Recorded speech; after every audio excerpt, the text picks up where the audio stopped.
Good morning, everyone. Can you hear us?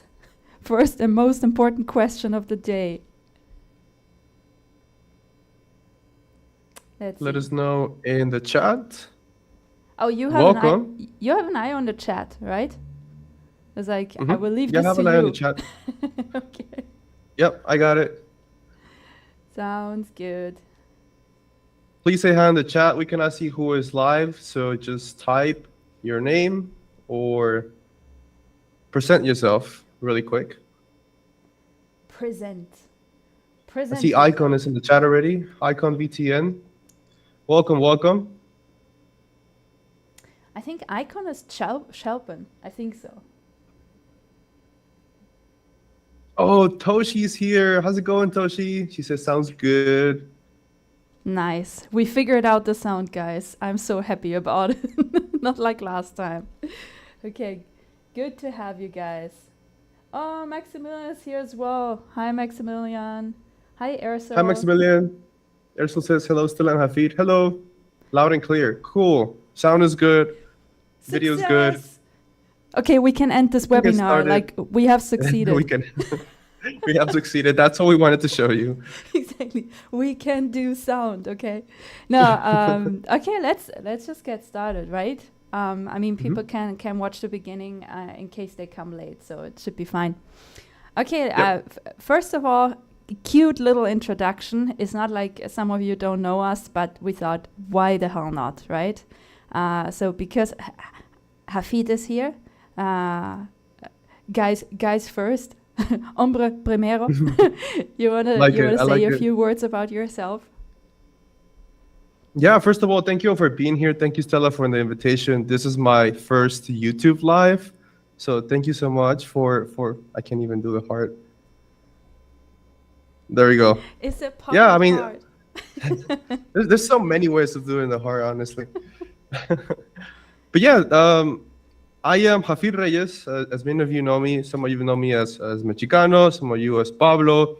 Multiple personalities. Sometimes I wear like a Doge hat at parties. It really depends. But today, I am Hafid Reyes. I have a background in motion graphics, 3D design. I graduated from the University of Texas in Dallas with a very general degree. The degree was called Design and Production. So design production of what? It was up to you to decide what you wanted to do, which I thought was really cool. And I dove into as many things as I could imagine: projection mapping, animation, digital fabrication. So I did a little bit of everything just to get my feet wet in a lot of areas, and that was just like what I was really interested in. I wasn't truly following like a plan. I was just following my personal interest. Like I made my own path, which was really cool. I had to stay in school for like an extra year to make sure to complete the requirements of the degree, but it was totally fine. Like I do not regret it. I met so many people. I learned so many things. And today I am mostly specializing in working with augmented reality. So anything digital fashion. I am It's a technology company that develops AR try-on technology, and also working with AR filters with masks and helmets like the one that you see right now. So that is my main focus, and I mainly switched to this because of real-time rendering. I was certainly tired of letting my computer render to give me the results that I wanted, because again, I'm so impatient. I try so many things, and real time not only not only gave me like real like instant feedback of what I was creating, and it also gave us interactivity. So it made my art way more interactable. I mean, we can wear on meetings. I can be at the park and show somebody what we made. So yeah, it's very exciting to be here and still be doing it, and I'll show you guys how you can get into it. So once again, thank you, Stella, for the invitation, and yeah, this is going to be awesome. Yeah, thank you for co-hosting with me. Just one little thing. The world ends. Try digital fashion. Can you say 2 sentences about that? Yeah, this is actually an idea that I had with my friend Karina Ochoa. She is a Colombian digital fashion designer. And we were thinking, so in New York, I mean, I know this happens a lot, like in other parts of the world, but in New York, it was this big hype and this big concern because there was a lot of wildfires in Canada. and all the smoke was coming into the city. So I mean, you can think New York, you can think like very apocalyptic scenes, like in this like this not Monopoly, this what is it called? This huge city. So it was very dramatic because everyone in New York is very dramatic. So it was like the perfect time to talk about sustainability, the fashion industry, and just like a good way to talk to people, just for them to be aware, because people were aware, but they were also just making them feel like a movie. So it was just a way for us to not only show digital fashion, but also bring out the topic of sustainability in the perfect environment. So that's what it was. As such a genius idea. I was following this along your Instagram. I was like, yeah, right. The world is ending. You should definitely have tried digital fashion. Why the hell not? What are you waiting for, right? So thank you for your introduction. A quick primer about myself. I'm Stella. I'm the founder of the Alana project, and I'm also part of the Token Engineering Academy. I'm part actually of a lot of Web3 communities. I have an original background in designing fashion, so I studied fashion at the University of Applied Arts in Vienna, and a few years ago I was very sick of, essentially kind of the same thing, and I was like, digital fashion, or generally speaking, digital is the future, be it like building worlds or building jewelry or building fashion pieces, doesn't even really matter. And so in the Alana project, we do, for example, education on Web3. So I encourage everyone, it's also linked in the description of this video, try doing the Web3 Learner Challenge, right? It's Hafid did it successfully, and he received the really cute badge that you get with it. And we do webinars such as this one to help you guys get better at your game.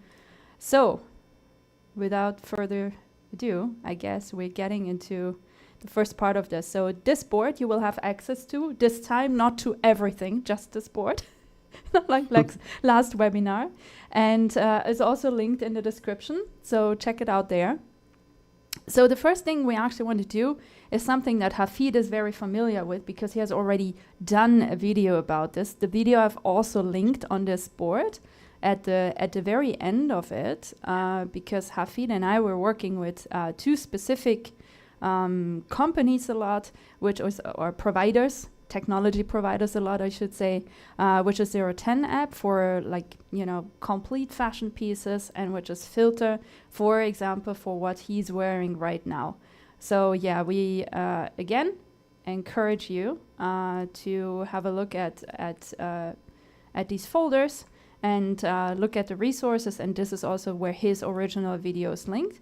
But nonetheless, since this is part of the whole show, we will actually use our recently launched t-shirt, the OGTee, designed by Kirsty Malloy. We will use that as our base to walk you through the retopology process and adaptation process today. So first things first, I guess I need to open the file in Marvelous Designer, don't I? So let's start with go for it. And don't worry if I know there's some people here. I see Belle here. I see Maximilian. Maybe someone else that was expecting, to show you like a high complex model and how we're going to take it through the process. It takes time. So we're going to do a shirt for now, just to explain at the most basic level, all the programs, all the processes. And that's why we have the resources for you guys. I mean, and it's not going to end there. Like, you can still, join our communities. We're going to be present. This is just the first step to continue teaching this. That's what I'm trying to say. So there are going to be a lot of different obstacles for every garment. It could be a different challenge. It might require like a slightly different technique, but we're going to just cover all the bases on this webinars to make sure that everyone understands the main idea, and double check if you think that you know how to do this. So let's get it going. Thank you for saying that. Yeah, we were debating using something more complex, but there's just, we would need to sit here for like 4 hours probably, I want to say, in average, not saying, additional pieces and weight painting if we were to go through that. So we were like, okay, let's keep this very, very simple. And so wait, I want you to be, how can I How can I It's make okay. you part of the screen? I want you to be there. Hold my hand. Okay, cool. I'm here. I'm here. Yeah, so we got this. Okay, so here's the t-shirt. Once it's rendered or in render preview, it looks like this. Obviously, it's supposed to have a graphic, as you can tell. And this graphic right now is not present. Why ever? Because it didn't get linked, but that is totally fine. Let's just pick it up. Let's just pick it up. That's important. Ooh. Yo. Yo, yo. And this program is called Marvelous Designer. For anybody that doesn't know it, it's Marvelous Designer. Thank you. There's another one called Clone 3D. It's the same company. Marvelous Designer is more catered towards the gaming community. This is mostly used for video game garment creation because it has specific tools that go that facilitate the process, like to the digital production. There's other ones that a lot of traditional fashion enthusiasts use, and it's more caters towards physical production, but they're basically the same thing. What we're doing right now is literally 3D modeling, but we are sculpting cloth in a way. These programs have a very specific and actually very useful way of visualizing how cloth would simulate. So these are still 3D models. You can still use, because I was asked this question yesterday, you can still use other 3D programs to model your clothing. But this one, it has very specific tools that can make that process a lot better. You can still use Blender. You can still use Cinema 4D. You can sculpt the cloth on ZBrush. It's still a 3D model. It just looks like it's fabric because that's what we're going to visualize here. But yeah, it's the same thing. Thank you for that. Yes, very true. I'm having a little bit of a problem not being able to link the graphic right now. It's not like we would need it, but I would like to show you at least. So there's a little bit of a bummer, I guess. Yeah, it's not showing up. So for now, I'm just going to delete it because we don't really need it in this software, okay? Yeah, we don't need it. So No. Don't feel bummed out or anything, right? For me, just deleting this, but it's actually going to be fine. Because within Marvelous Designer, we only really need the shirt. That's the only thing we really need. And I apologize, but yeah. No, this is good because actually we don't need to worry about textures yet. Like we can set up some things, but we're going to texture it in Substance Painter later. So what we need right now is just the model. So it's okay. Look at you, like, it's okay, we can do this. We make it work, it's okay. So one thing I want to bring your attention to, especially to the newcomers, of course, the more seasoned ones among you, you guys know, right? But one thing that's really important is to take care of your UV layout within Marvelous Designer or Clo 3D. Honestly, these softwares, they were made by the same company, so they are very similar.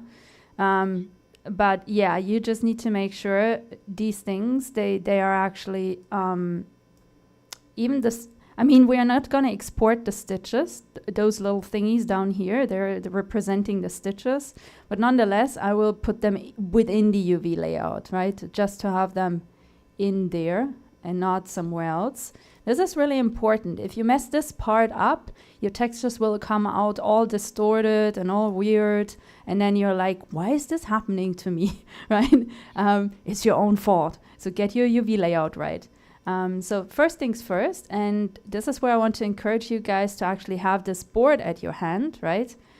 Because this board is really helpful in the sense of it's essentially the written process. So use Marvelous Designer or Clo 3D to create the garment and a native avatar of each of these software, right? So first things first, we actually need to, and now comes your expertise. So now you shine, Hafid. How I'm gonna add the 010 app avatar to this? Because this right now is. Do you have it installed in Marvelous Designer already? No, I just have a Z project file downloaded. Okay, so the quickest way to do this, if you can download the 010 avatar, but the avatar file, not the OBJ, it's just going to read it automatically, and then we can do the quick fitting. So you can get that. I should have sent it to you. Oh, I downloaded it. You mean the Z Oh, project file containing the avatar, right? yeah, let's try to open that one. Let's see. Yeah. Okay, so I say open or I say add. Let's do add, and let's add the avatar, and let's see if that one works in there. Okay.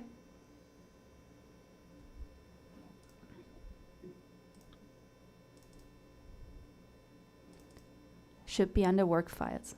Okay, I only have the Z project file. I doubt this is working as a Z project, but we can theoretically at least add it as a project. And then we say add. And we just add it because I remember your avatar is essentially below the surface, right? That's the thing. Or you want me to add it 1.80 meters above? This should be fine. Yeah, that is a problem that we had initially. I don't think it's a huge problem now, but yes, it's usually like below the ground. And Okay. let me see if I can find you the other Oh, the other files. it already recognizes it as an avatar, so it should work fine, like Okay. this.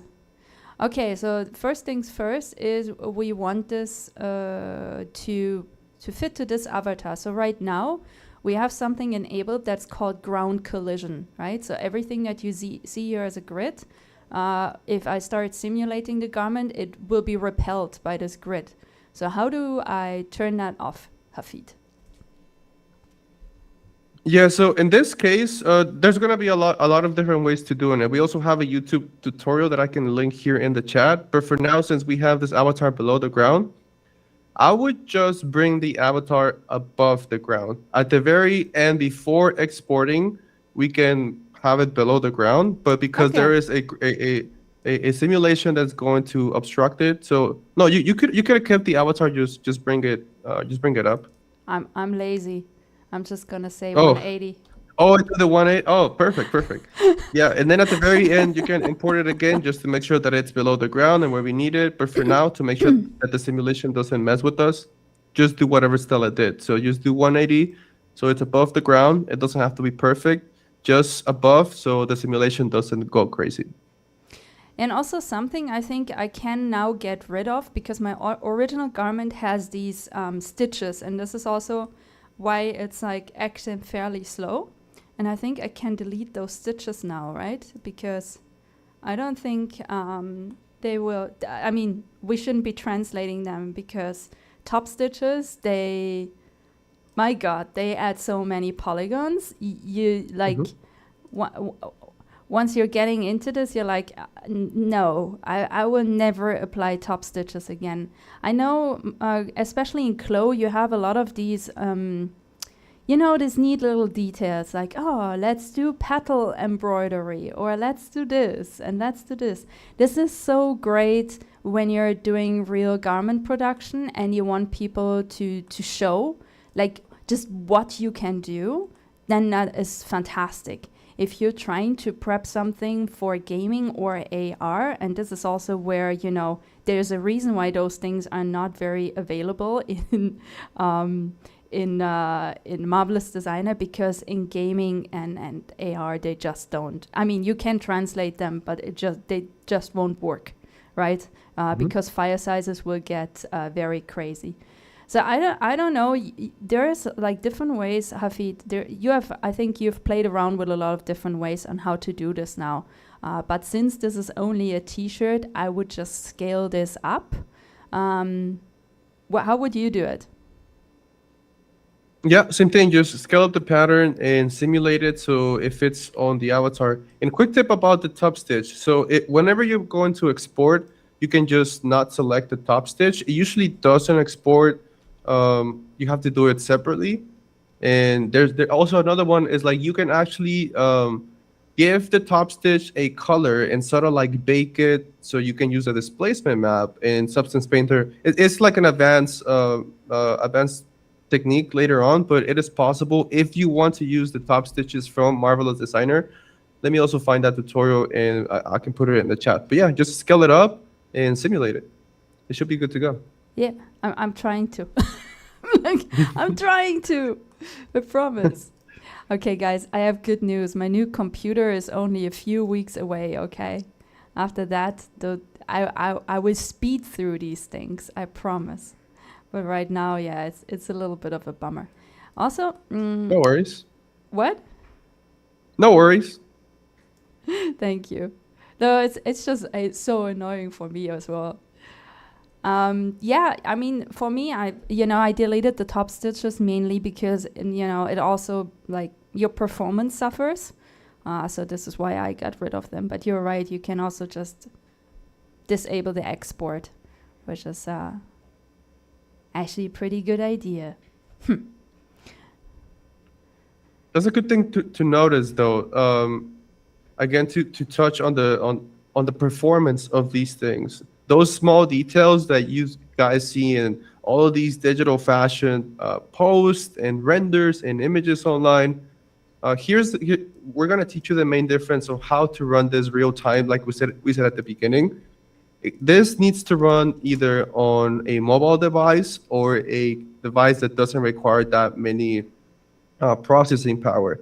So if our PCs, if our gaming PCs are struggling with it, that should tell you something about it. That it needs to be super optimized. It needs to be as lightweight as possible. But we're going to show you the techniques, and we consistently do this at 010 as well, how to make this look more realistic. Just like in video games, just like in movies, this is going to help you process things faster, but it's a process. Yeah, it's definitely a process. And also, this is a little bit of a process here, right? And we're just pretending like it's all gonna work fine. This is really messy what I'm doing here. I think the pros among you, this is not how, this is not how this is supposed to be, right? It's very messy how I'm doing this right now. But it works. So we're just gonna go with what works right now. And yeah, and that's perfectly fine. yeah, so look at this. I linked the tutorial from 010 on the chat, and that should give you another way of doing things. Again, like Stella said, there's many possibilities, but that's the tutorial. Can we just appreciate this? How did this t-shirt decide to have one nipple free? Okay. Good. So at least it is on the figure right now. Something I also did, I heightened the particle distance. So the original t-shirt that I opened was the one that I rendered. And if you want to make sure if you're simulating that everything before the final simulation is like very, it just has a high particle distance. Right, because that saves you also a lot of things. So I think this looks quite fine. Let's have a look at the mesh. I have already quadrangulated this. I will undo this right now. Reason for that is because it works better with the add-on that we're using if it's actually a triangulated mesh. So don't worry, usually in Clode there is not even this option, so your mesh will be triangulated anyways, okay? So this is just an extra step I have to do because I did something different. I did something different here. Okay, so this looks actually fairly well. Should we just go with this one? You good with this? Yeah, this is fine. Yeah, we don't have to perfect. This is when you as an artist, you as a creator, take the time to make sure that everything is correct.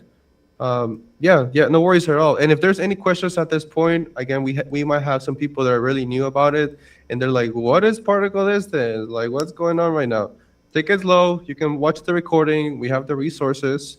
But yeah, we can just go through things and ask questions in the chat, which I need to check really quick. We see Belle is here. Toshi says, are any of these free? What is a program, the cost? So Marvelous Designer, I believe you get a 1 month free trial. Also for Clode 3D. Blender is free. And I think Marvelous Designer is about either $30 or $40 a month, something like that. I would buy the year membership I bought the membership for the year to get committed because I wanted to get into it, and that is like the cheaper alternative. It's like 200 or something.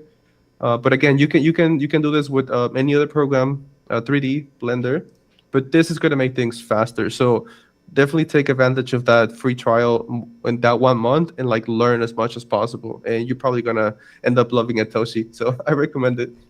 Ercel says, good points. Thank you.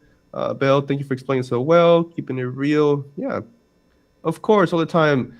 Simon is here. Simon Woman. Hi. Um, Heech, welcome. Hi, Heat. Hi, Simon. And thank you, Good. Maximilian, for helping us with the pricing. Yeah, so the pricing really doesn't come super cheap. I can tell you what I've been doing for quite a while, because as a freelancer, you never really know how much money you're earning per month, right? It gets fairly tricky. There are months where you're doing really well, and then there are months where it's just like, it feels like you will never ever get a job again, like from my humble experience.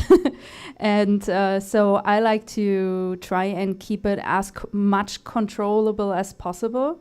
And so for years, I've been actually purchasing the Marvelous Designer, not monthly subscription, but just one license for one specific version of Marvelous Designer. And then I've only been upgrading, I want to say, every second time. And they give you a discount if you upgrade. So that's how I've been doing it. The downside of this is you don't really have access to the latest features. But since, I anyway only do the basic, let's say basic stuff in there, and then the enhancements I would do in Blender, it's not really necessary to have access to those. So I don't want to, talk anyone out of this subscription, but it's been more cost effective for me because when I was younger, I was not sure if I could pay a monthly subscription on these things. Now I can, but when you're starting out and you don't really know how many jobs you get, then it gets tricky keeping up with subscriptions. I personally think. I don't know how you're doing this, but also let me just quickly do the next step. So I'm exporting the high poly garment as an OBJ with thick attributes and choose as unit meters. For the low poly version, choose thin as attribute and stick with meters as a unit. Okay, so I'm doing this right now while Hafid answers the question. Yeah. And when you show I forgot this application, what it's called, Mila. Can we zoom in? Because I just saw that it looks kind of small. So let's just zoom in into of step course. that we're into. More than happy to. Thank you. So these are the steps that we're going through right now. Okay. Sadly, there is Dang. no other screen. I think I should get Zoe has this screen which is super wide and she can have 3 applications open and she doesn't run out of space. I should get one of those. Nice.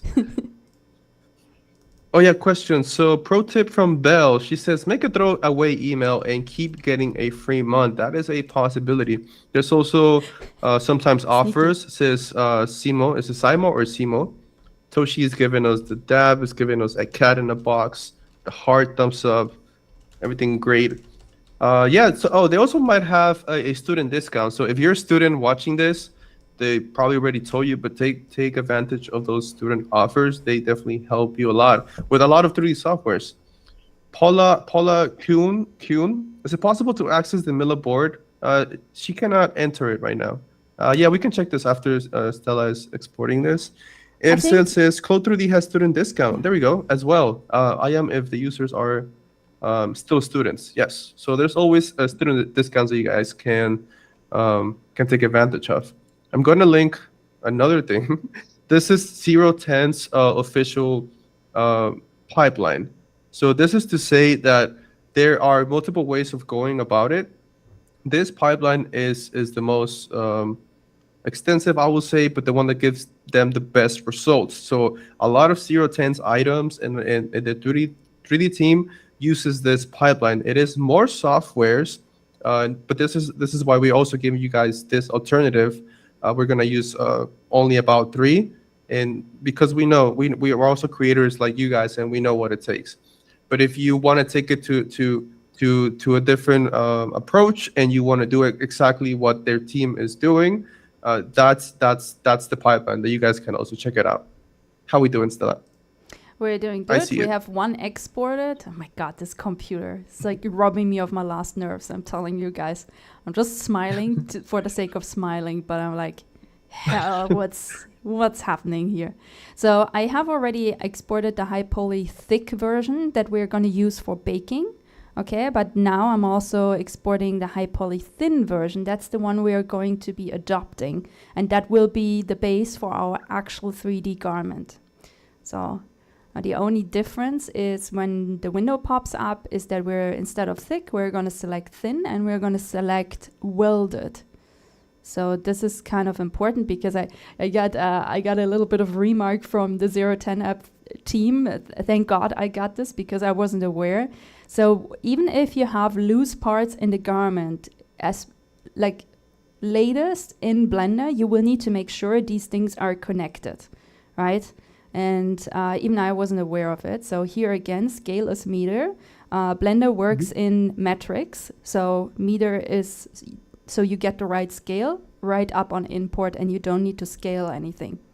And yeah, exporting that. And then we can move on to Blender. By the way, awesome. A little shout out for those of you who are maybe starting to get into Blender. Blender has figured out the Web3 sentiment of communities like 20 years ago, right? And so since the pandemic is over, I want to say, but is it over? But since we've been traveling again, the Blender Foundation has actually reinitiated their yearly conference. And at the end of October, there will be the next Blender conference. And yeah, I want to just give them a shout out because they, under Ton Rosendahl, they've been amazing work developing this open source, free, crazy tool for all of us that, really helps getting people into this because, well, we need free software, right? If everything is just paid, it becomes quite a problem. Let me make this here a little bit bigger. How can I? Where's the scaling? Font size? Oh, that is huge. Nice. That is huge. Maybe. That should be good because I'm blind. So you're blind. I'm sure everyone said that. So yes, that's good enough. So I think that should work, right? Yeah, you see this? This is good, right? Okay, cool. Yep. Let us know in the chat if you need it bigger. But yeah. So by the way, you should really be able to access the board. I can also send the link again here. There's no. Yeah, put it in the chat and I'll try to open it to confirm. No biggie. Let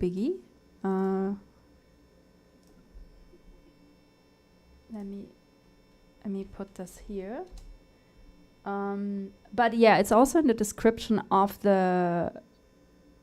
So let me know if it works. If it doesn't work, I might have to enable this one. But if it works, yeah, let me know. Just let me know.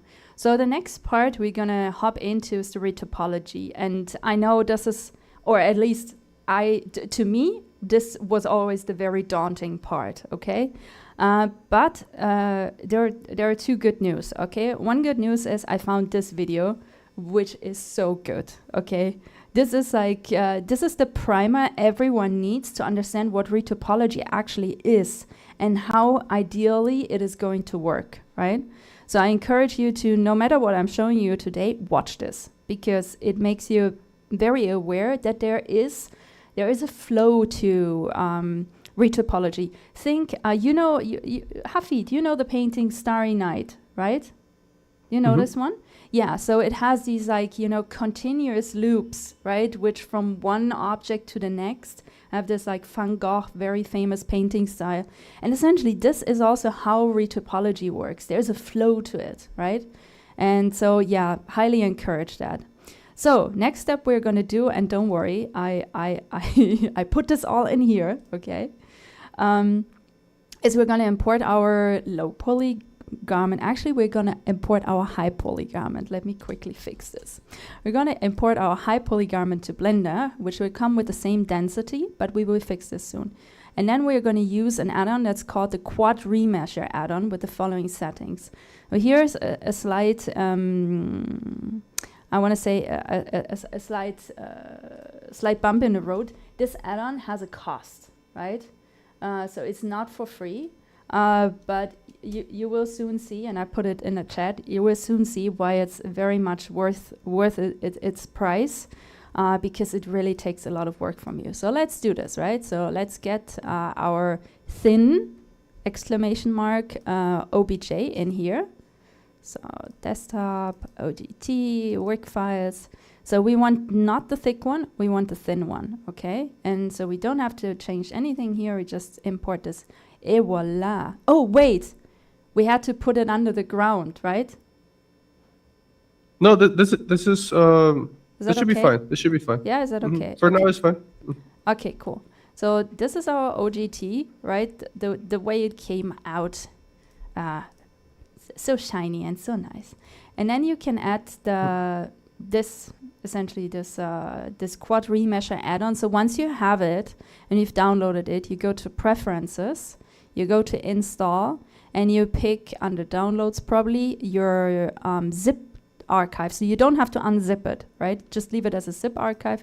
You click on it, you say Install add-on. I have already installed all of these add-ons. I'm not going to do it again.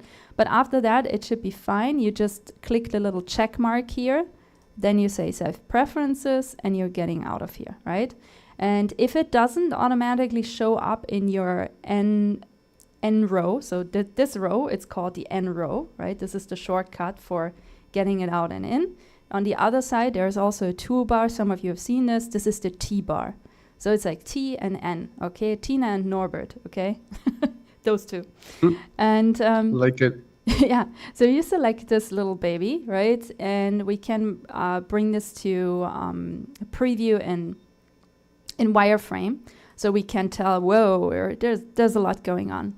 It's not a ton going on. So if you go into statistics, you would see it would be still in the viable amount, but for a t-shirt, this is actually a lot, especially if you're aiming to go low poly, right? So we want to get this down to something like, say, 2,500. Is that okay? Yeah, that should be enough. And Right. and you can continue. And let me quickly add, I know when you switch to another program, again, I'm just thinking of people that are new, and there's a Yes. lot of things here that, Stella is moving around. Again, take your time. Again, it's a long process, but we're going to be here along the way. The quad remesher plugin we're going to show you right now, it makes things much easier. It is not required, but it's going to make you do everything manually, which could be fine for you to really learn how this works, right? And why the plugin, even though we are promoting Blender because it's a free resource, why do we sometimes need these plugins to make our lives easier? So yeah, just to acknowledge everyone in the room that's kind of like going crazy. I know if I was a noob, I would be like, trying to take everything in. Don't take everything in right now. Just watch us do it. Watch us explain through. And if you decide that you want to go through this, which I assume you do because you're here, then we can take it slow. But for now, don't worry about those little things. Worry about the big picture. We modeled this. We're going to bring it into a different program now to start the optimization process. So yeah, take it easy. Yeah, exactly. Take it easy is a good claim for this. So I just want to make a few, I want to bring, before I remesh this again for you, I wanted to bring a few things to your attention. If you're dealing with different materials, for example, and you want to make sure that you can apply them easily. Right now you can see there is no real lines, right? So it's really hard to distinguish that. So the only thing how to distinguish it is by applying different materials already in Substance, in Marvelous Designer, in the clothing software that we just used prior to this. And so in the Quad Remesher add-on, you can enable use materials. So if you have more than one material, which we currently don't, we only have one, right? But if you had different materials, you could use that to create artificial seam lines, right? So just keep this in your mind, because today we're not going to walk you through the process of applying ID maps, but I have noted down that process on the Milanode board, okay? So it's a step-by-step process for that as well. It's just for the t-shirt, it doesn't make sense because it's one material.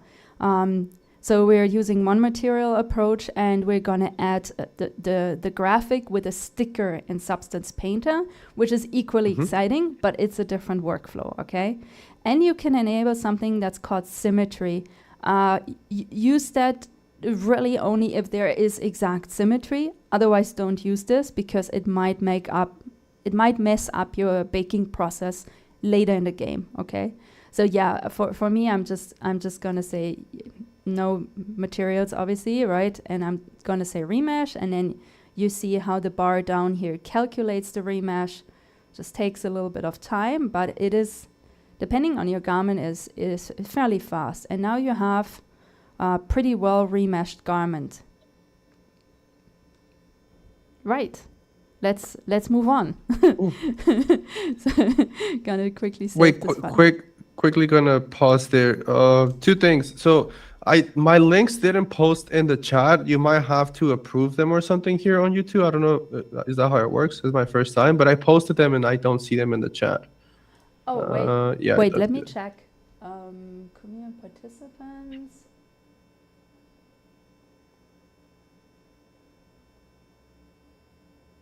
In the meantime, you guys are looking at this mesh. Pay attention to the geometry. This is what we call a quad dominant mesh. All of the polygons, the geometry inside of it, it's rectangles, and this is what we need right now for a lot of these augmented reality experiences, especially for 010. And it's just to help you make the garment look the best it can. So it helps with shading. It also helps with the cloth simulation. I say this is what's available right now because we are working on allowing triangles because it's actually quite it's quite seen in gaming engine. So we're gonna allow triangles very soon, not yet. So you can still follow the quad dominant requirement. And yeah, the shading also affects either if it's a triangle or a quadrangle mesh, at least in our case. So don't worry about it. Okay, so Giovanna just also said she cannot access. So I think if I make this open, can you try with the same link again?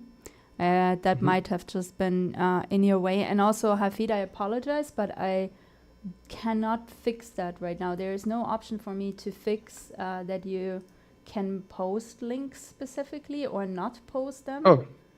So if you want, send it to me here in the chat in our Google Meet, and I will copy them over. Yeah, no problem. Copy them over. Okay, cool. So this is the OGTee low poly file. So I'm just gonna quickly save that, and then we're gonna export from here. So let's go back to our little board here. So here you can see, right, I said like now add the seam lines, use the UV squares add-on, straighten out the parts of your layout, right?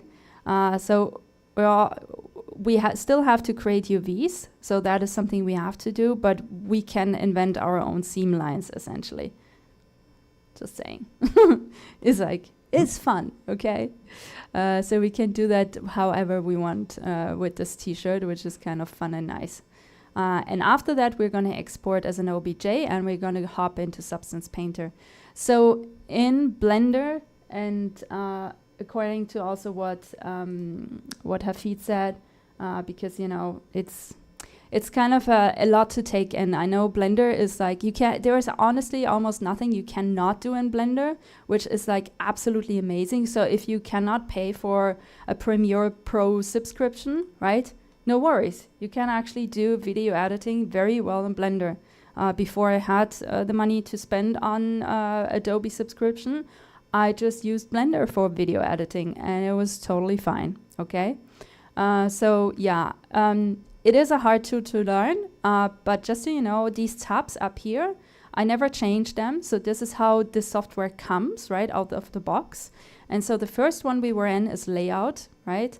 The next one we're going to go to is called UV editing. So that's the fourth tab.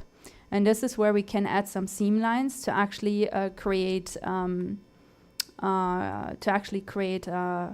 a UV layout, because you can tell that there's nothing anymore from what we did prior, right? In the other software, it's not here anymore.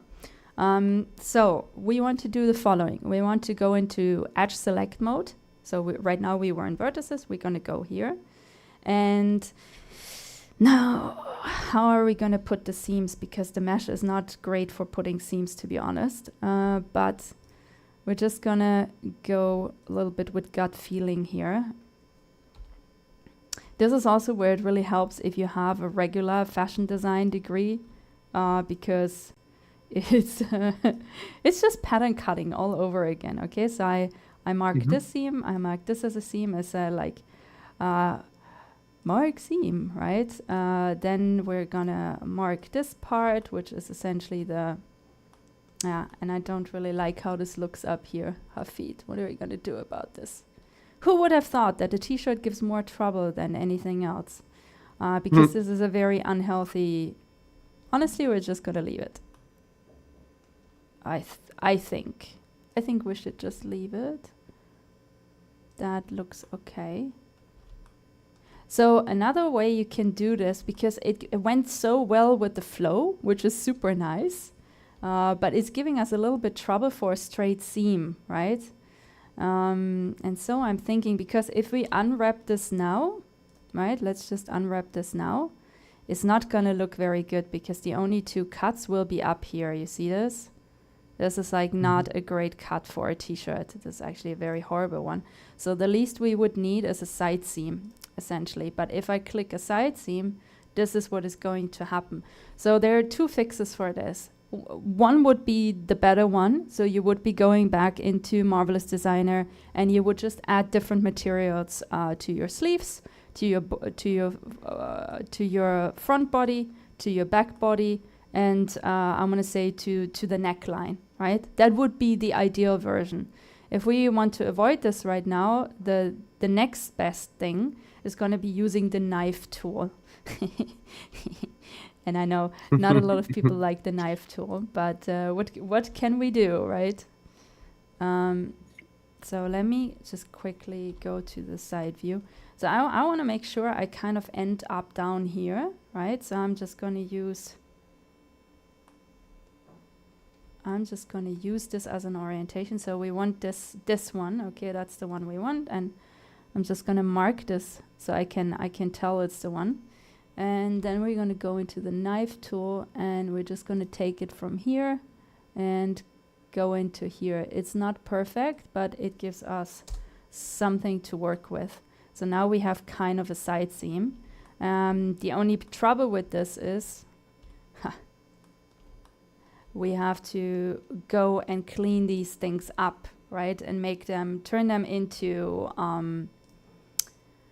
yeah, I'm debating right now, what is faster? Going back into Marvelous Designer is faster, actually, right?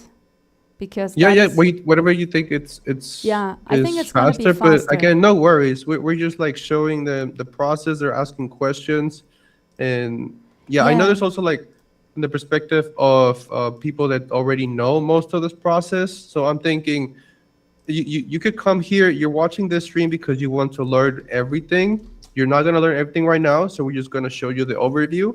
But also, you might already know how to do most of this, and you want to learn Stella's pipeline, which, like I explained at the beginning, there's many ways of going about creating game-ready assets, which is what we're doing right now. And we're showing you how to use only 3 programs: Marvelous Designer, Blender, and Substance Painter. You can use more for very specific things in this very long workflow. But right now, we just want to show you how to do this with the shorter version, with something that's more accessible for artists as well. But let me check in the chat real quick. Giovanna and Paula, they're confirming that the Milanote link works now. So thank you, Stella. Infinito Studios here. Hi. She says, yes, Stella, you're amazing. And yes, this process is more complex than it looks.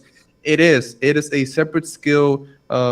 And this is kind of what I saw from that transition. I mean, when COVID time happened, everything went digital. Traditional fashion designers learning digital fashion was the whole process. This is the same thing. Now that you know how to make digital garments, you have to learn how to make digital garments for, augmented reality video game experiences. So now you became a digital fashion designer and a game developer. in less than 3 years. So first of all, congratulations for getting into it. I hope you're excited. But this is just how it is.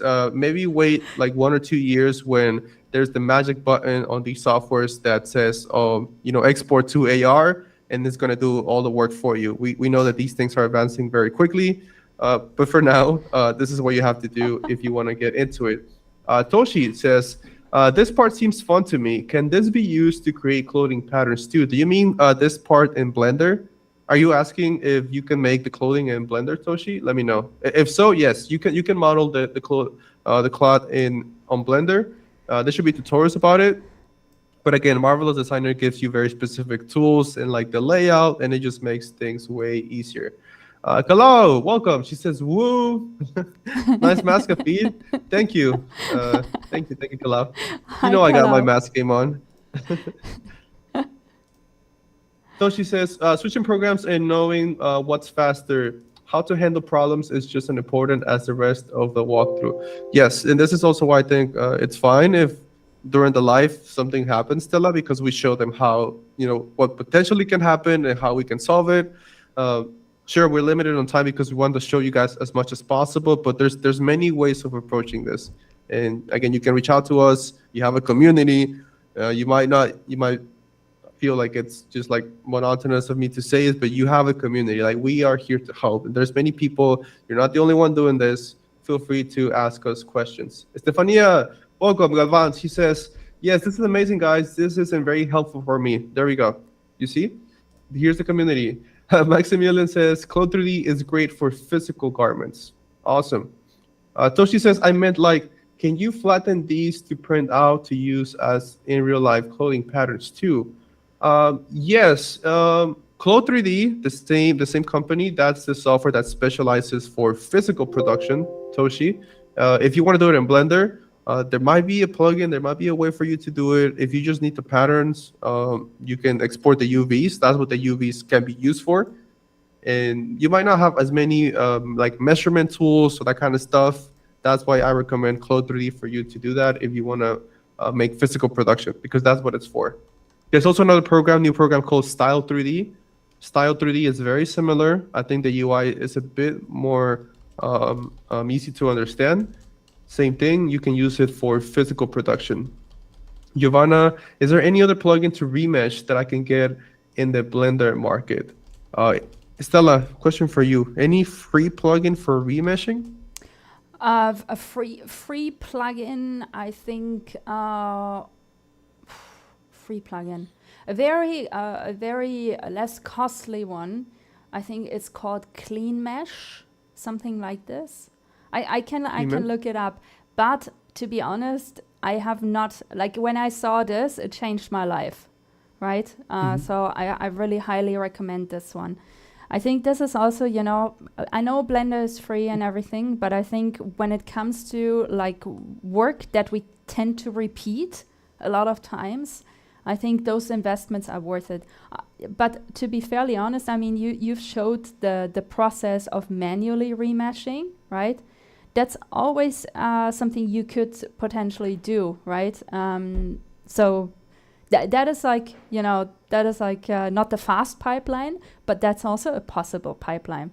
But I'm someone who doesn't like to to wait around. I'm like Hafid. This is like the one thing we do have in common.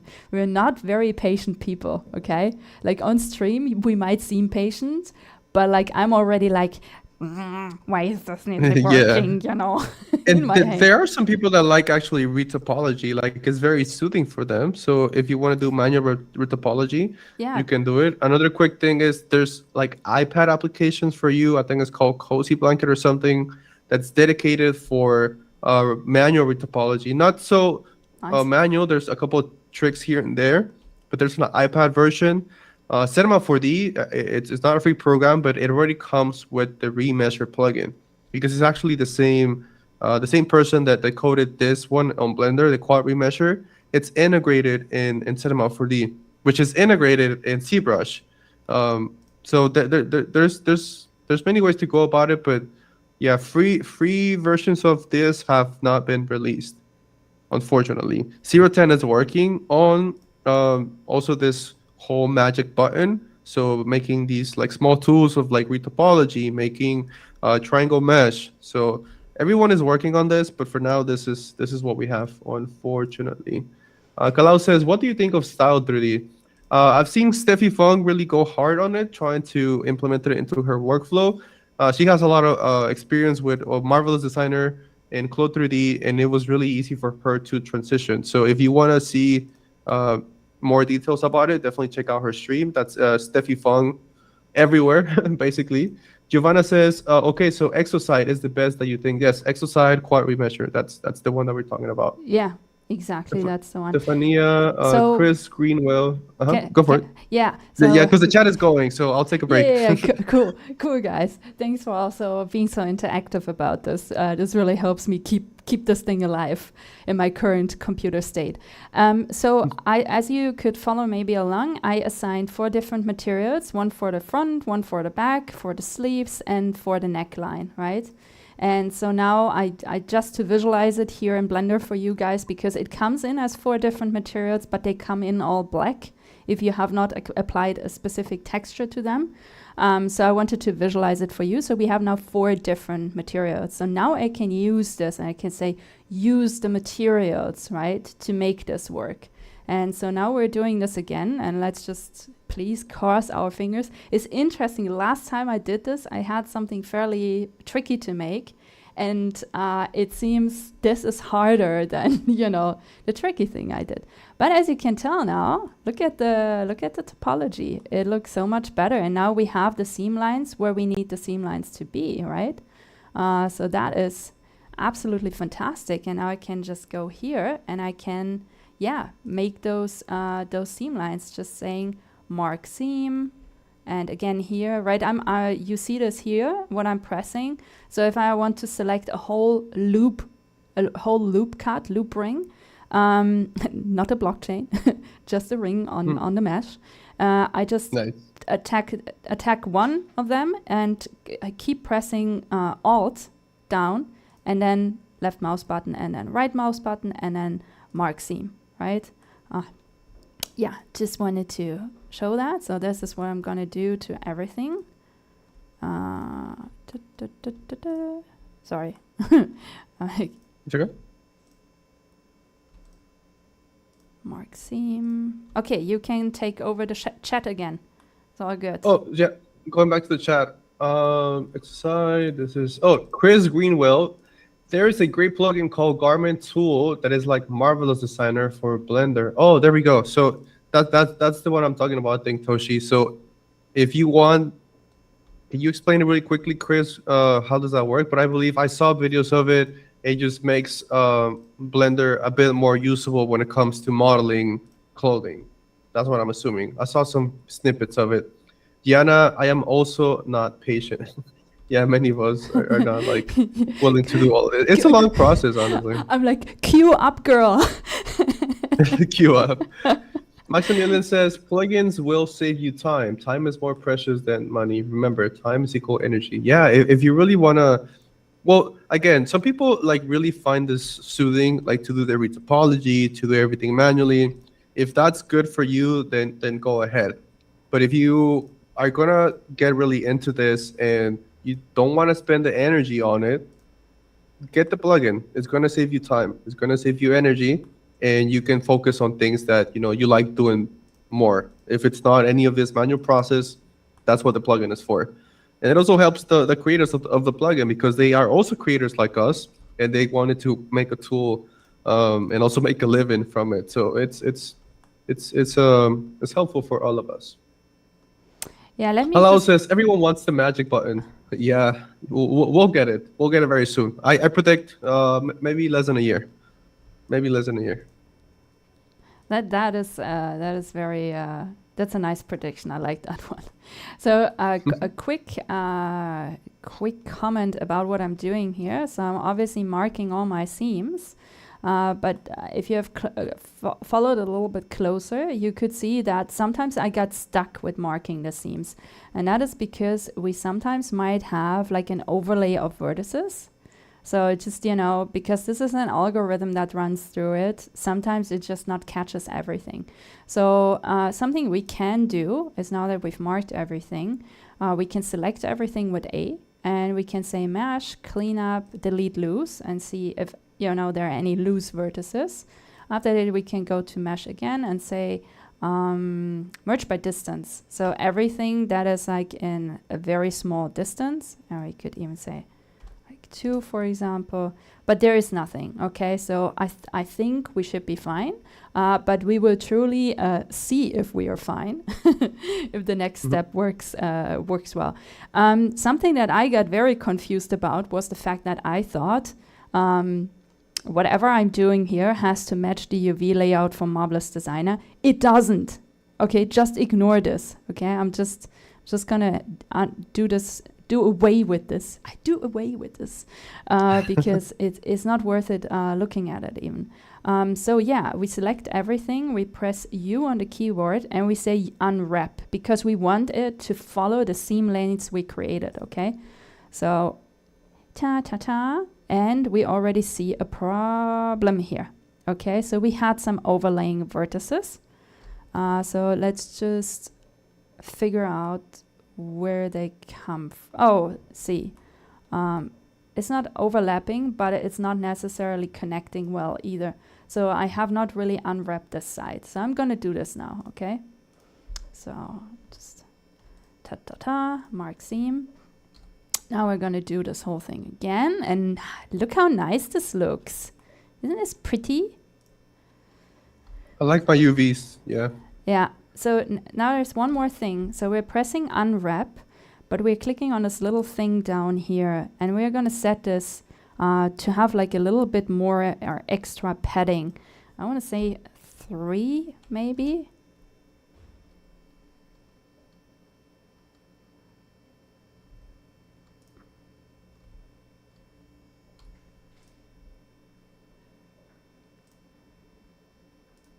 Wait, am I wrong with this? No. Meow. The margin? Yeah, I essentially want this to... Oh, no, I wasn't wrong. Yeah, it was just the wrong number. I want this to be 0.03. So, and this is also where our next add-on comes in. So this was literally to create some space between the different items. And generally speaking, I want to scale this down a little bit. But another thing is when we go back to the Marvelous Designer file, right? The neckline patterns, they were quite rectangular-ish, right? And so we kind of want to imitate this here as well. So this is what the second add-on is for on the board, which is the UV squares one. I think you can spend like $1 to buy this one. So yeah, if you can spare the $1, it's kind of worth it. Makes your life easier instead of like doing this by hand. So you're going to select one of them, go to your end panel, UV squares, and you're saying, I believe this one. Yeah. So it's just the first option, snap to axis X or Y, and it's just doing it for you. Also, I want to rotate this by not 180, but by 90 degrees, right? Because, well, I don't even know why, but it just seems like a good idea. Because then it's matched with the same goes for these guys, right? Just gonna rotate them. Oh, obviously not this guy. Rotate them for 90 degrees. And then we're gonna place them so they don't overlap. And then we can also create some more space. Please avoid individual scaling, okay? Avoid that in Marvelous Designer, avoid that in Clo, avoid this in Blender. Manual scaling, if you want to scale everything all together, otherwise you get a distortion, okay? So, and if you want to, so for example, I kind of want to scale those little babies a little bit more individually, then there is a trick for that here as well, which is individual origins, right? So now I can scale them on place and add a little bit more padding, because why not? Okay, and now we have a fairly decent UV layout according to our little t-shirt. So the OGTee is coming alive. Okay, are we ready for the next step now that I took so long to do this? I think we are ready. Let me check on the chat. We do have about 25 minutes left. Maybe we can leave like 5 minutes for the questions. Maximilian says, blown away. Okay, he says, on this whole unwrapping thing is what stopped me last time with my Valentine's submission. No. Well, now we have multiple. Now you can see how we're doing it right now. We also have multiple tutorials on Serial 10 as well. One of the things that I also do is I help you guys on our Discord server whenever you submit an item and the 3 team doesn't accept it because there's something going on. I create a thread, a post. What is it called? Yeah, a post, and I can guide you through it. So we have tutorials specific for your specific problems. So if you need any help, let us know. There's many ways to do this. We're not Digital Fashion. We're not the first ones to deal with optimizing 3D models.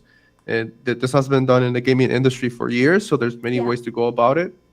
But we're just showing you more accessible pipelines today.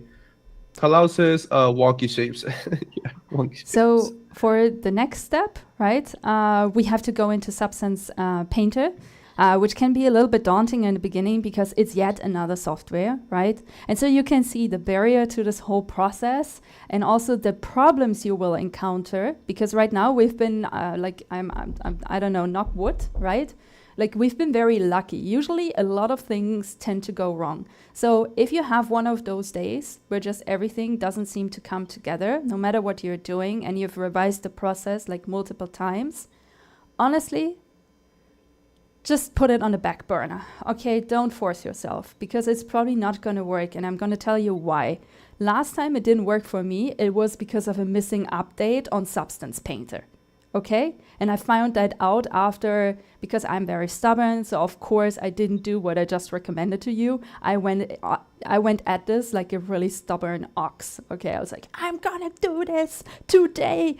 And so the only thing that I really stressed was my patience, and it didn't bring me any soft because I had to wait 2 more days for the actual update of Substance Painter. Okay. So just telling you, sometimes it's just not going to work out. And I also don't want you to give up too early, obviously. But sometimes if you've revised this like multiple times and you're like, hey, I'm following this process, there's nothing that I could have done differently, and I've tried everything, then just put it on the back burner for 2 days because maybe it just requires an update of your software. Okay? So I just want to mention this before talking to you a little bit more about baking.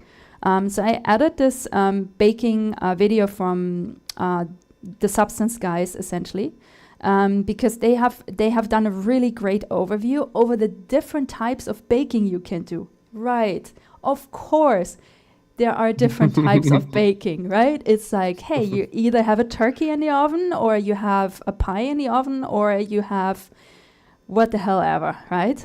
So it's the same with 3D baking.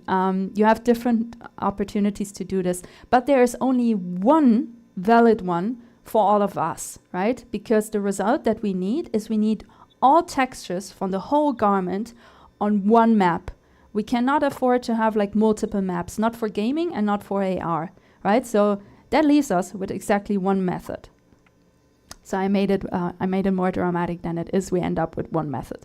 That method is called ID maps approach, right?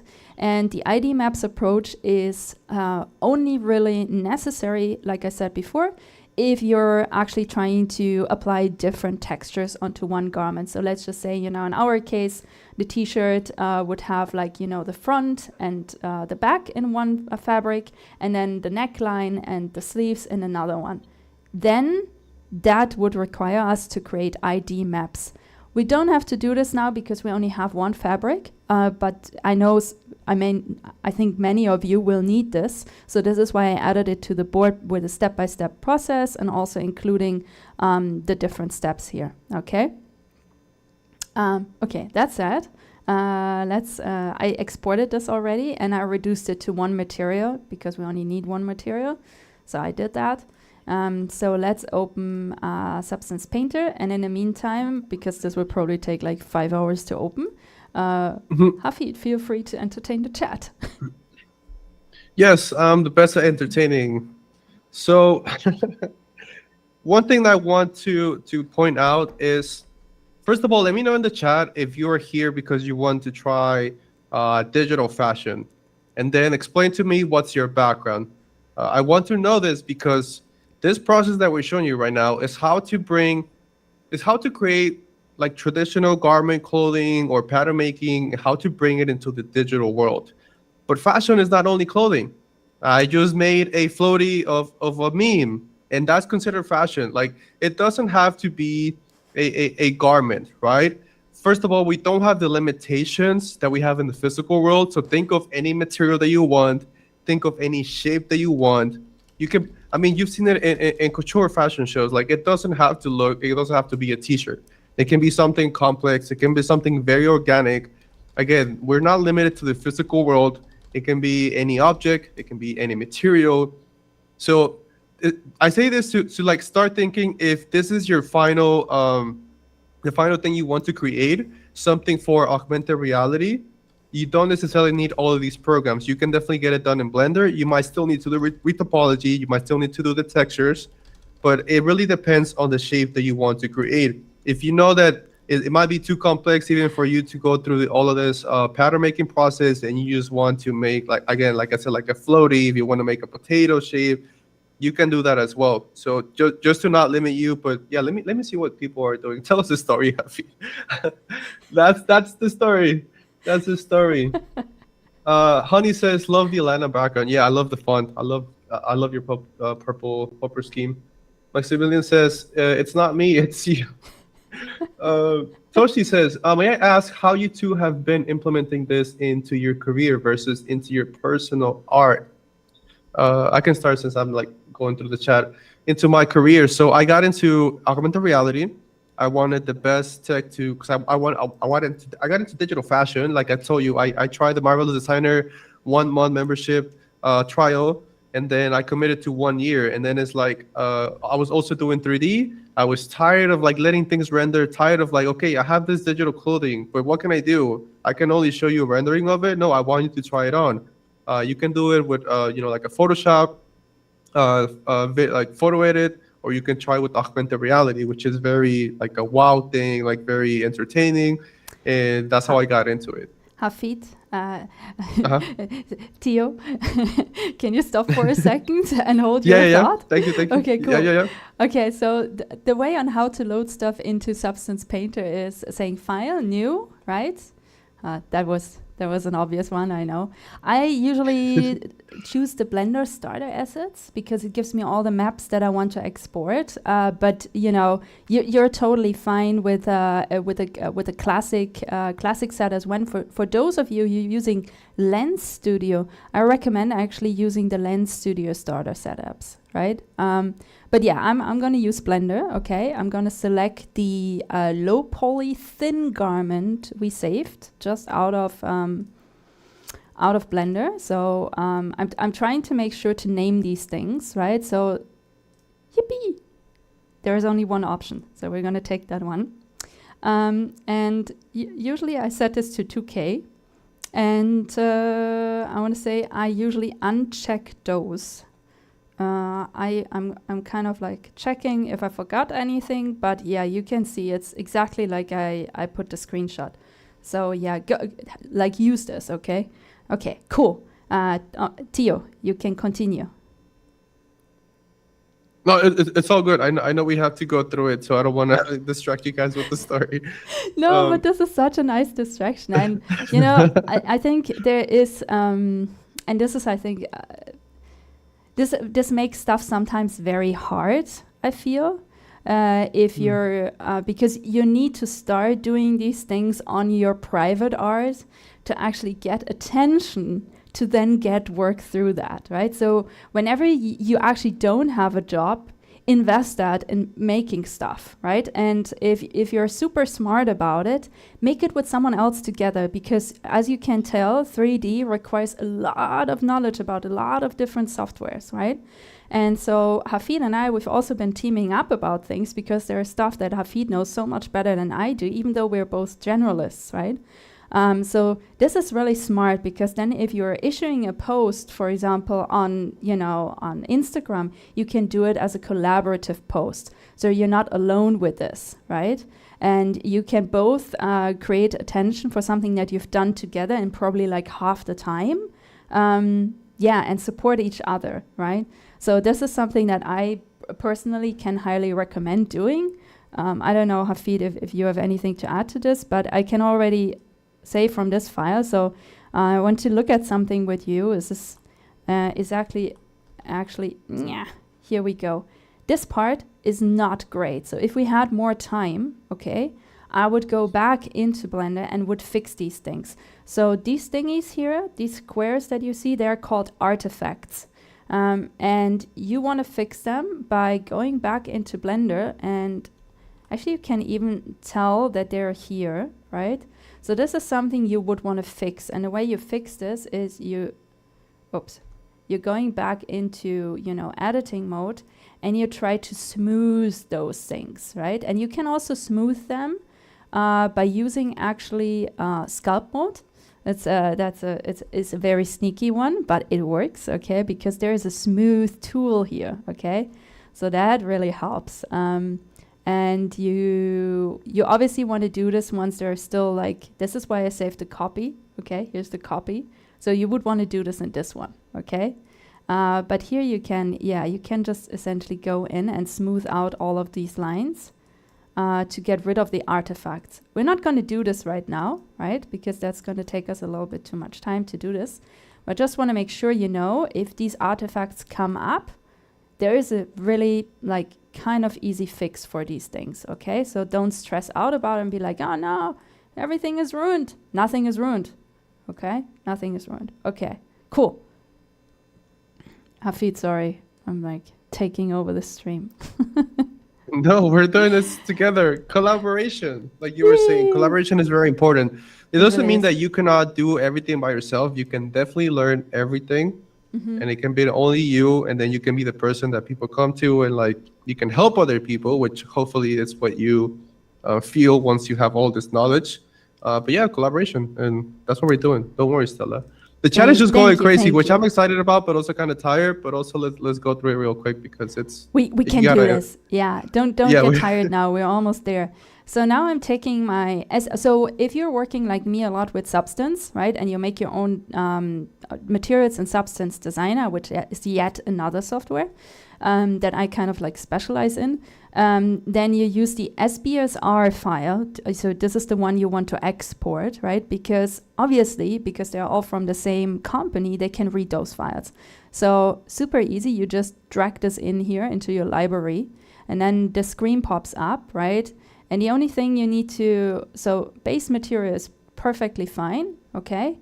And then the only thing you want to decide is this only available in the current session or in this project? So whenever you open this project again, it will be there.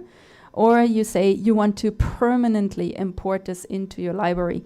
So I'm just gonna say I want this to be in this specific project, right? This is what I usually do, because I don't want to overcrowd the storage of my computer, because it's not a big storage, as you guys can tell. And so I'm loading this in right now. And and then you can essentially go ahead and you could just drag and drop this on here, right? That is kind of the easiest way of doing this, to be honest. But yeah, as you can tell, now's the time, Hafid. Now's the time to finish your story. Oh. Yeah, so you can get it done, and then we can explain it.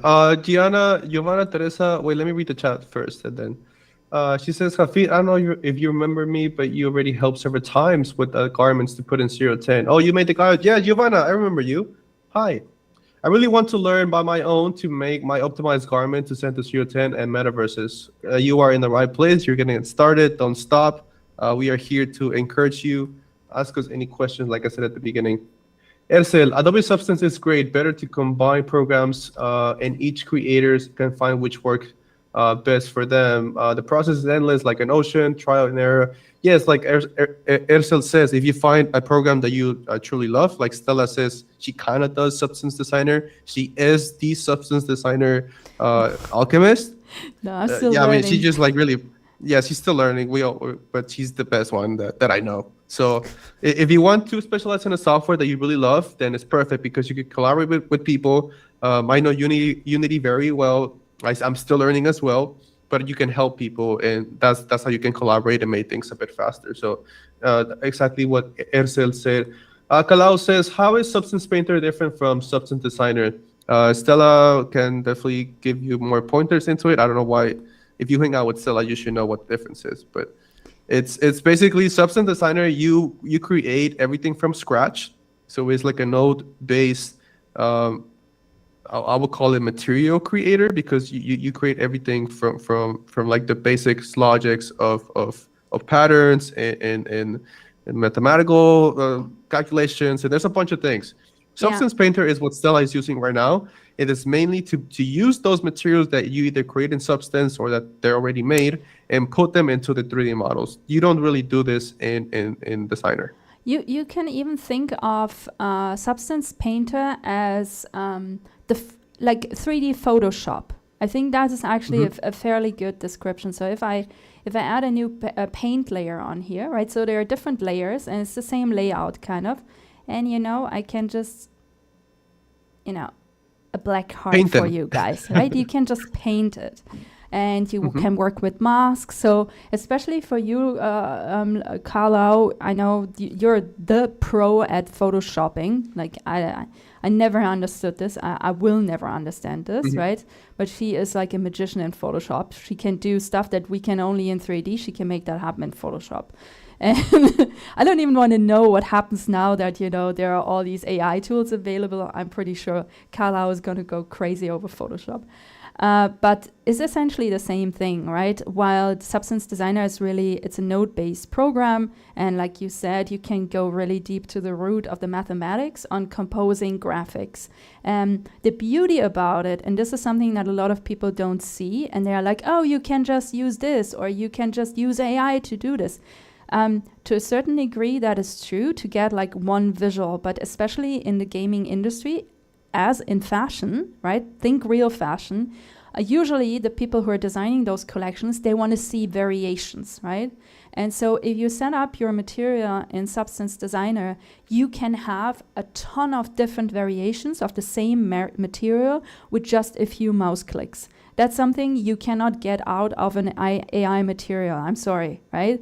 It's just not a thing because it's not a material. It's essentially an enhanced graphic.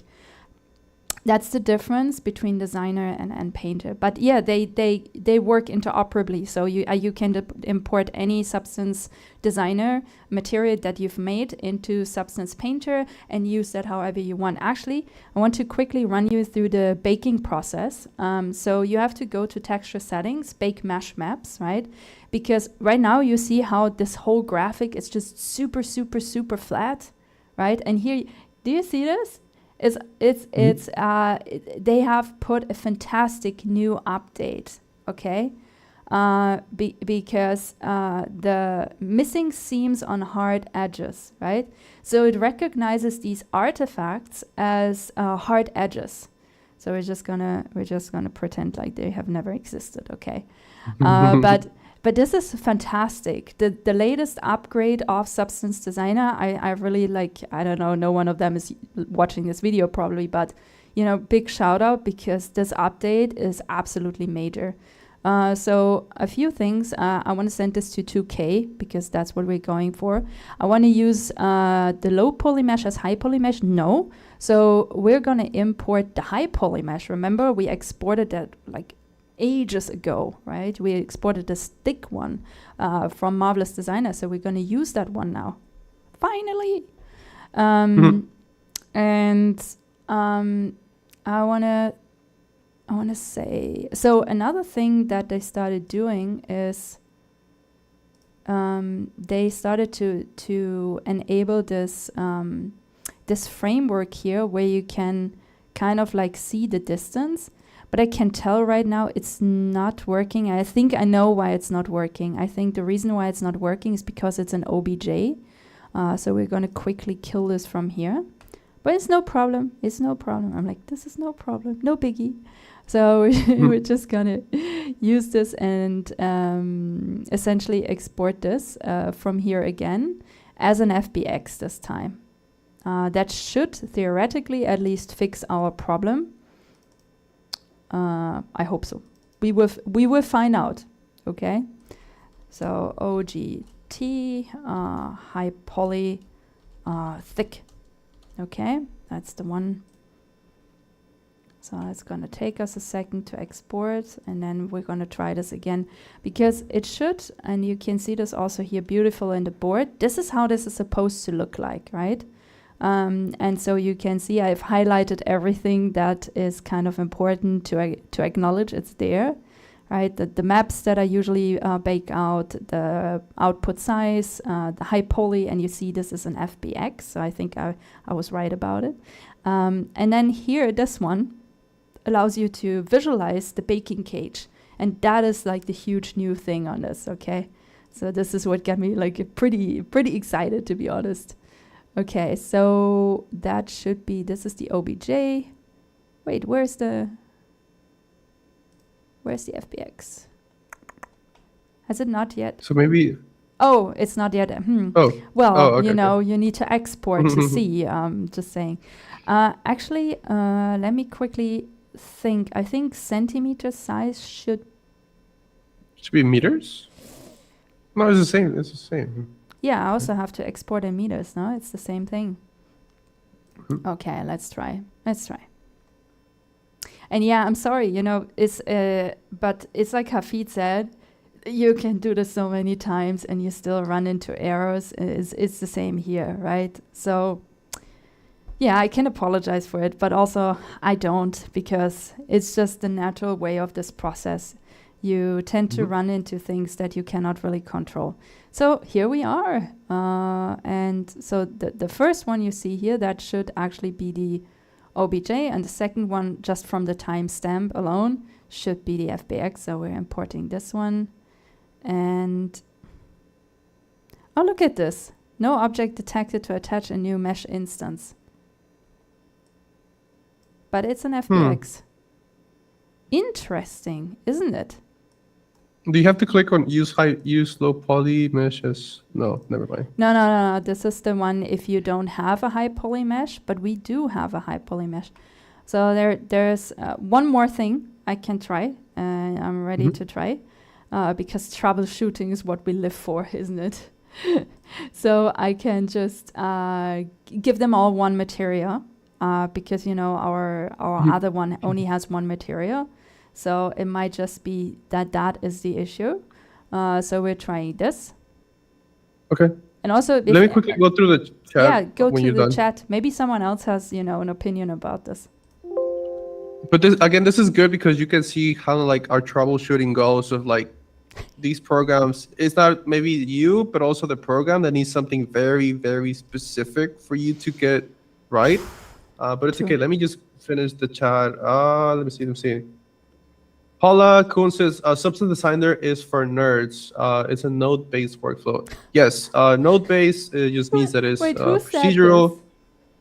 Paula is for nerds. We're all nerds. It is. It can get pretty fun actually. So I like it. Alana says, as a traditional fashion designer, I often get very overwhelmed by not having a clear process.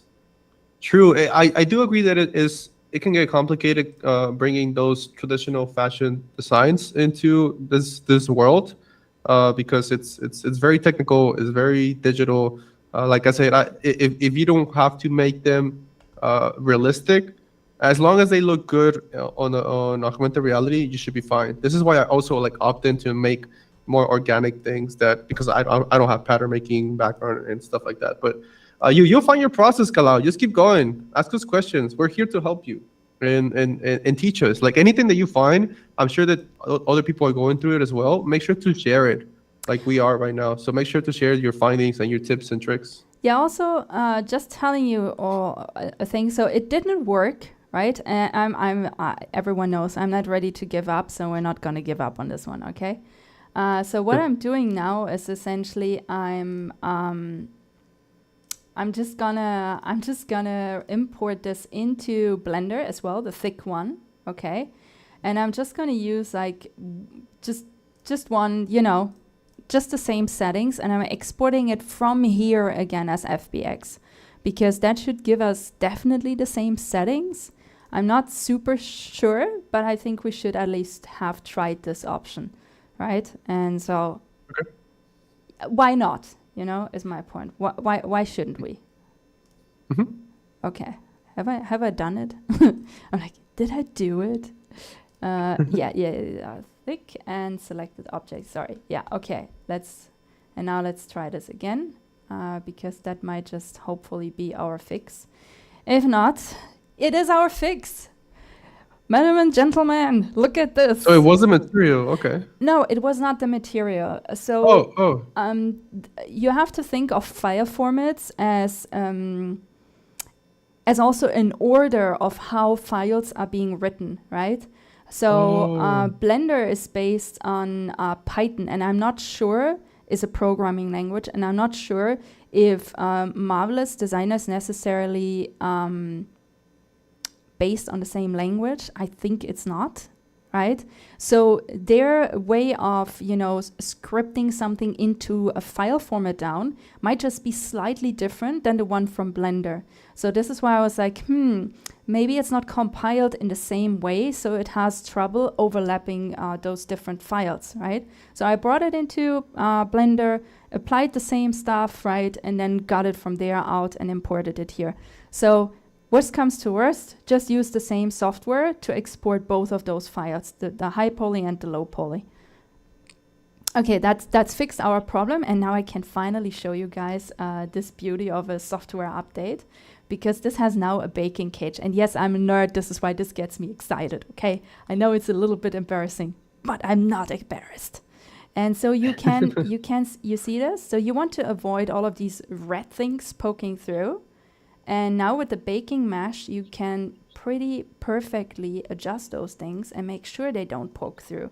And that was not a thing before. You really had to blindly guess what would be a good grade frontal distance. And you were like, how am I supposed to know? So you used to do like 20 different bakes to figure these things out, okay?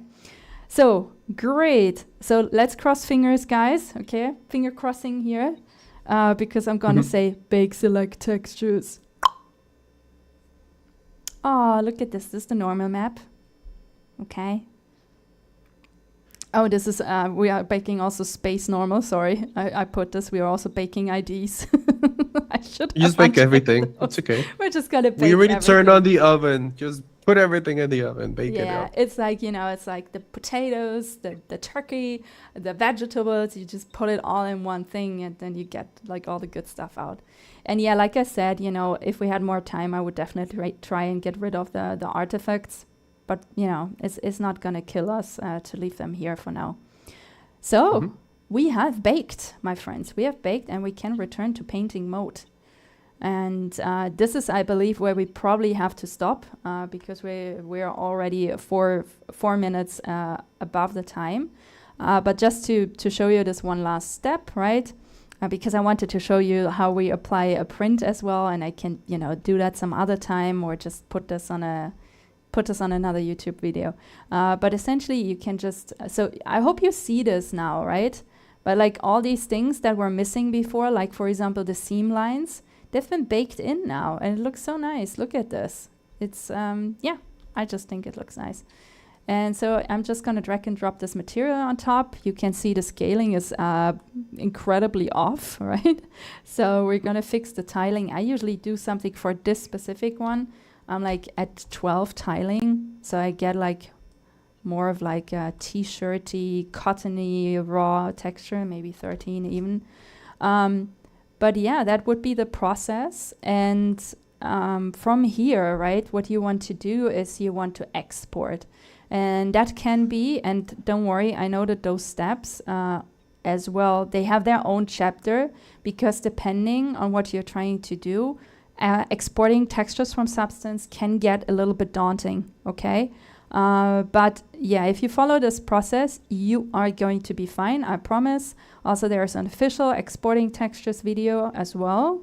So something that actually the 010 app team and I are kind of like going a little bit apart is this padding setting. So I put it to dilation and diffusion, and I think they put it to, well, we're just going to look at it quickly. So we're going to look at this quickly, and we're going to say export textures.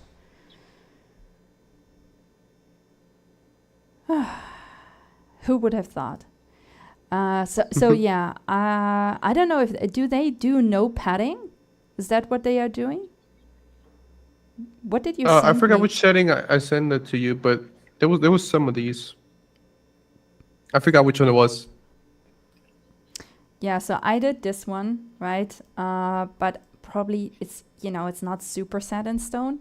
The great thing though is, and also this is where this is going to export to. So we should set this obviously to our folder, right? Which is the texture folder. Yippee! And we can set this to nuevo, carpeta. And we can say baked textures, and then OGTee, right? And then we say selecciona carpeta. I usually bake them out in PNGs. I usually do 8-bit, but you can set it to 16-bit, right? It's no problem.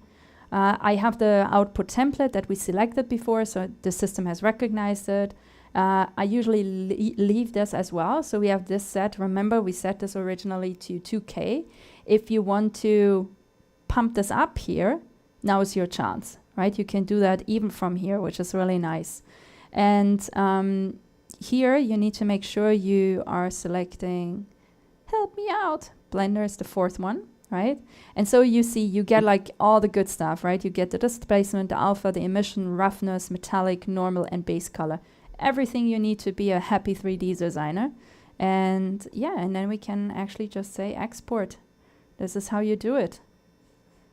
And Hafid, do you think everyone's like terribly tired and bored, or should we go to the render template as well, now that we're here? Let me check. Let me quickly catch up on the chat. We're almost there. I see some people are already out on their way. I'll just quickly go through it while we open up. Yeah, we should. Yeah. How long is it really going to take? Yeah, we can do it. We can do it.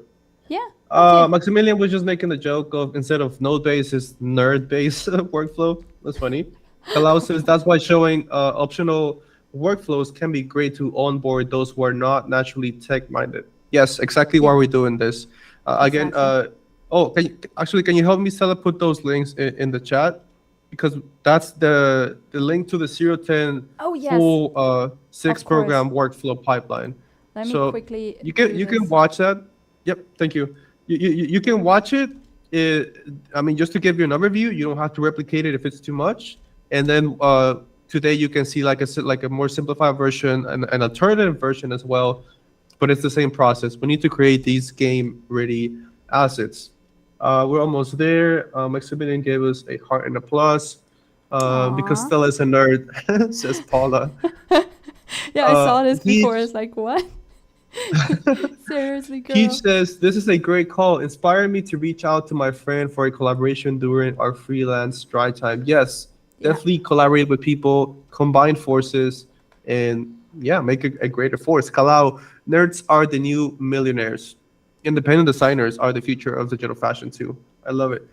Chris Greenwell says, you can also make a high poly with a lot of extra detail and then bake down the details to a low poly version of the model. Yes, this is exactly what you can do with more complex things.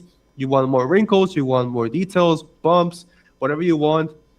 Right now we have a simple shirt, but this process applies for something that you have way more detail. You do the baking like Stella just created, and then you apply that to a low poly model. So Infinito Studio, Stella, is this the substance update that was released like three weeks ago? We believe so. Chris says, I'm just going to go through it. Load in the FBX to Blender to see what you have. Oh, he was helping us with the substance thing. Yeah, we're catching up. Kalau says we're baking for Thanksgiving. Don't stop. Python is useful in so many applications these days, especially with AI applications. Oh, Maximilian was talking about, and actually I wanted to point this out, that, yeah, different programs have different ways of doing things, such as like the language model, the way they handle files, the way they process them. Our goal also for like, just making things seamless in the metaverse and the new virtual world is to make things compatible with each other. This is what interoperability, and we can talk about it next time, comes into place, because we don't want to deal with these things. We want it to be compatible everywhere, and that it works. That is the dream. We're almost there. Maximilian again with the nerd base, node base. Thank you for that. That was a funny joke. And then Chris, do it all. Flavia says they are never bored, so we can continue. But we're gonna end it with the quick rendering template just to show us. Yeah, because I also included that rendering template for you on the board. So, use it.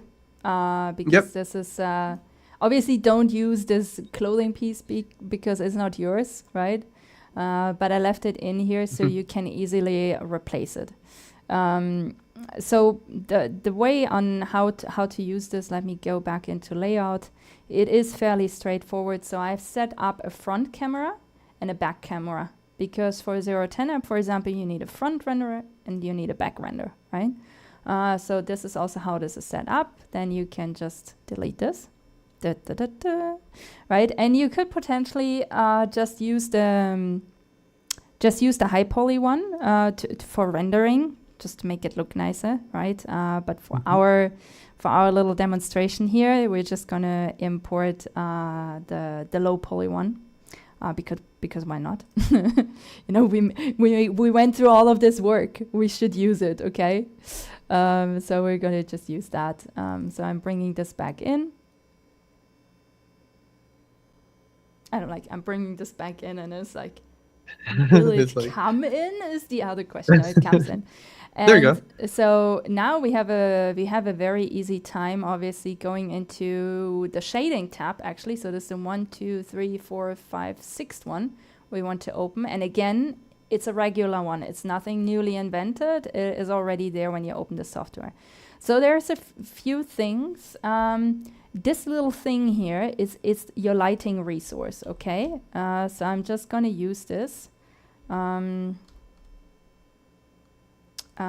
To match this a little bit better, and also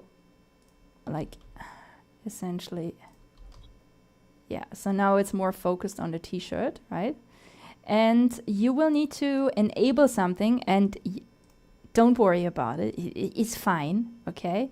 You need to enable something that is called, because obviously it doesn't have the right material right now, right? So we need to import our bake textures.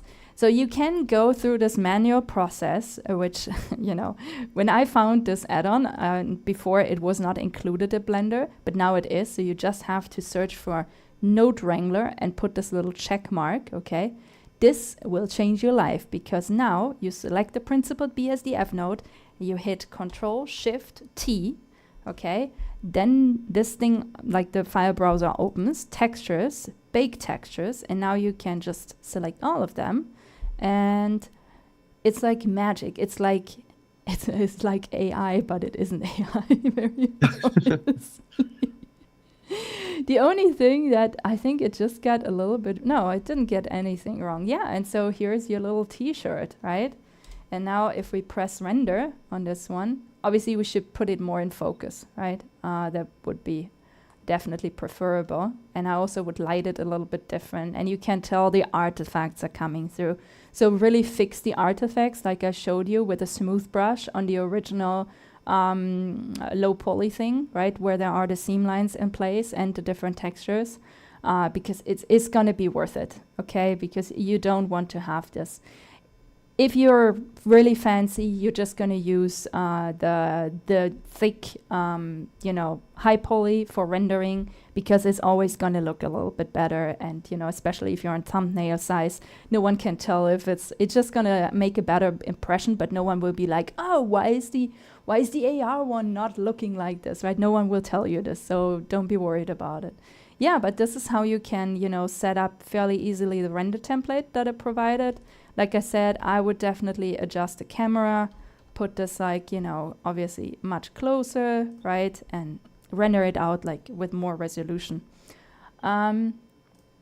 So we are at the end of this, and I have a little bit of a request, which is also on the forum, right? This is like, please, if you like this and if you enjoyed this, we want to spend more time making these materials. So please spread the word, share on socials, tag Alana, right? Tag Hafid, tag me.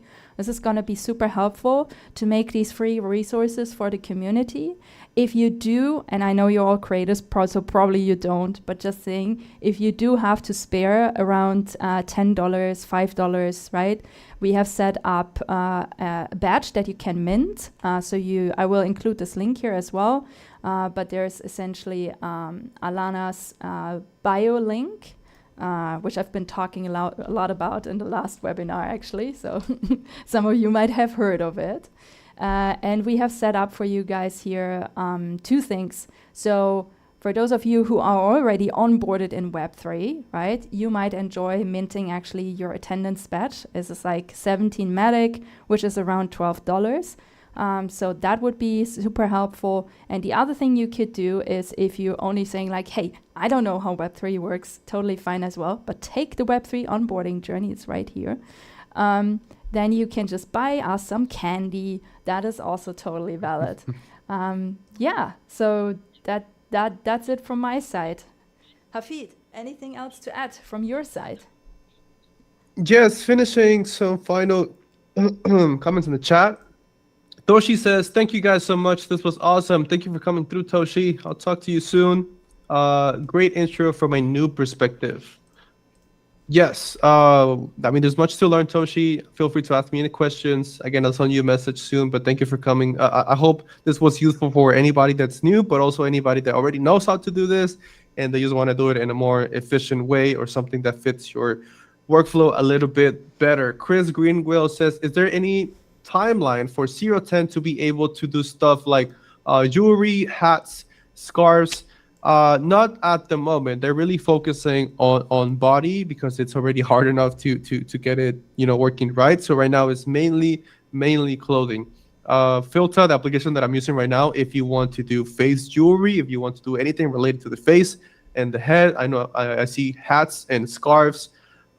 It's just a huge challenge to track very well every single part of the body. Maybe once Apple releases more of like their API with the new, Apple Vision Pro, they can detect your eyebrows, your iris, your hands. They're gonna take your eyes. Nails. Yeah, I mean, we're gonna get there eventually, but we do need all of this information of tracking to get high quality. But for now, 010 is just is only trained on body. Infinito Studio was talking about the No Wrangler. Yep, changed my life too. Love it. It plugs everything into the BSDF node. Kalau says, yeehaw! Yeehaw to you too, and howdy, and goodbye. Chris Greenwell says, right-click on it and select smooth. You have it flat. Oh, shade smooth on the shirt. Maybe that would have helped too. Infinito says, this is amazing, Stella. Great resources, guys. Amazing work. We'll be sending this to all my students, and we'll mint the badge. Thank you, Infinito. Let us know any questions that you have. You are the best. No, you are the best. Thank you for sticking through. Chris Greenwell, final comments. Thank you for the session. Love it. Thanks, y'all. Was amazing. Thank you so much. Thank you, everyone. Bye, guys. I hope it was really useful. Yeah, it was also really fun having you here, Hafid. So I don't think I can let you go for like the next 30 webinars. I'm just kidding. I'm just messing with you. Don't worry. Okay. Thank you, everyone. We're going to stop the live stream now. And yeah, see you online. Bye, guys. See you guys.